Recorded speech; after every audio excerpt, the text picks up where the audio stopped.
اعوذ باللہ من الشیطان الرجیم بسم اللہ الرحمن الرحیم۔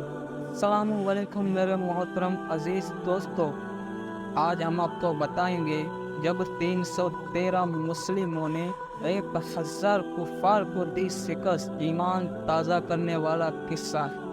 ایک بار ضرور سنیں۔ حضور پر نور نبی کریم صلی اللہ علیہ وسلم اپنے 313 صحابہ کرام اجمعین کے ساتھ سن 2 ہجری میں مدینہ شریف سے بدر کے مقام تک پہنچے، جہاں کفار کے ساتھ جنگ بدر کا مشہور واقعہ رونما ہوا۔ جب آپ لوگ بدر کے مقام پہ پہنچے تو رات ہو چکی تھی۔ اس وقت عرب کے قائم کردہ عقائد کے تحت یہ طے پایا گیا کہ جنگ صبح ہوگی، لہذا رات بھر آرام کیا جائے۔ لہذا ایک طرف مسلمانوں کے لشکر نے پڑاؤ ڈالا، جبکہ دوسری جانب کفار اپنے لشکر کے ساتھ ٹھہرے۔ حالانکہ اگر پتہ ہو کہ صبح جنگ ہونے والی ہے تو مارے خوف کے کہاں نیند آنکھوں میں آئے گی۔ صحابہ کرام رضی اللہ عنہ تو شہادت پانے کی خوشی میں اور جذبہ ایمانی سے سرشار ویسے بھی نہ سو سکے۔ اس صبح نہ جانے کس کی قسمت میں جام شہادت نوش کرنا لکھا ہو، مگر اللہ تعالیٰ کی قدرت کاملہ کے اس ذات پاک نے تمام اسلامی لشکر کو سکون کی نیند مہیا کی کہ اس سے پہلے صحابہ کرام کبھی ایسی پرسکون نیند نہ سوئے تھے۔ ادھر کفار کو اللہ کریم کی قدرت کاملہ سے رات بھر ایک خوف طاری کر دیا گیا، جس سے ان کو ساری رات نیند نہ آئی۔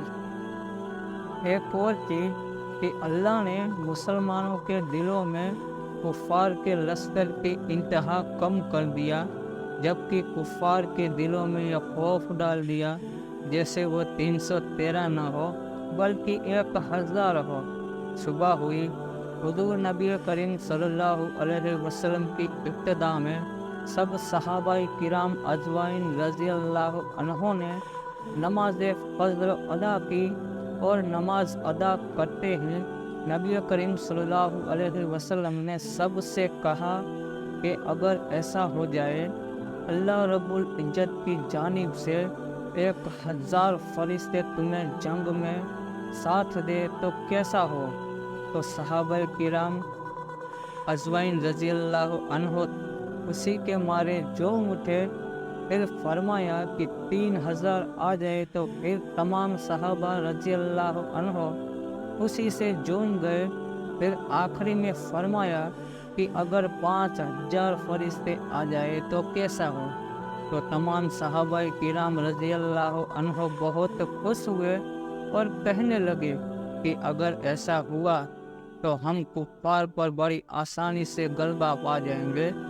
قربان جائے سرکار دو عالم صلی اللہ علیہ وسلم پر کہ اس وقت اللہ رب العزت نے بھیجنے کا ارادہ نہیں فرمایا تھا، مگر جب حضور نبی کریم صلی اللہ علیہ وسلم نے فرما دیا تو اللہ کریم نے اپنے حبیب صلی اللہ علیہ وسلم کے لیے فرشتوں کی فوج بھیج دی۔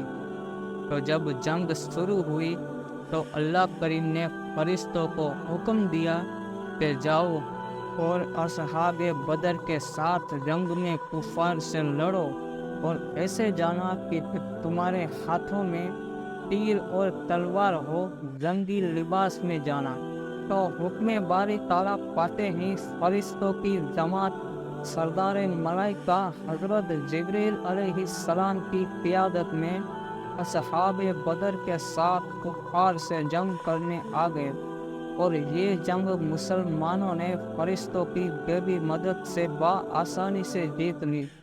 بہت سے کفار کے سردار اس جنگ میں مارے گئے، جس سے ان کی کمر ٹوٹ گئے، اور بہت سے کفار کو قیدی بنا لیا گیا۔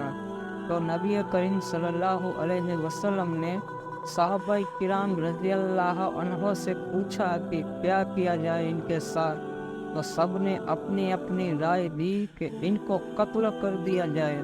یا ان کو قیدی بنا کر غلام بنا لیا جائے، مگر قربان جائیے آقا دو جہاں صلی اللہ علیہ وسلم پر کہ اللہ کریم نے بے شک آپ کو رحمت للعالمین بنا کر بھیجا، تو آپ نے یہ فیصلہ کیا کہ ان سے فائدہ لے کر چھوڑ دیا جائے۔ کیا بات ہے سرکار دو عالم صلی اللہ علیہ وسلم کی کہ لوگ ان کو مارنے کی غرض سے آتے اور آپ اپنی رحمت با کرم کے صدقے ان کو چھوڑ دیتے، فرشتے بھی واپس چلے گئے۔ جنگ کے بعد آپ نے نماز پڑھائی۔ جب آپ نماز سے فارغ ہوئے تو ایک صحابی نے عرض کیا کہ یا رسول اللہ صلی اللہ علیہ وسلم، آپ نماز کے دوران مسکرا کیوں رہے تھے؟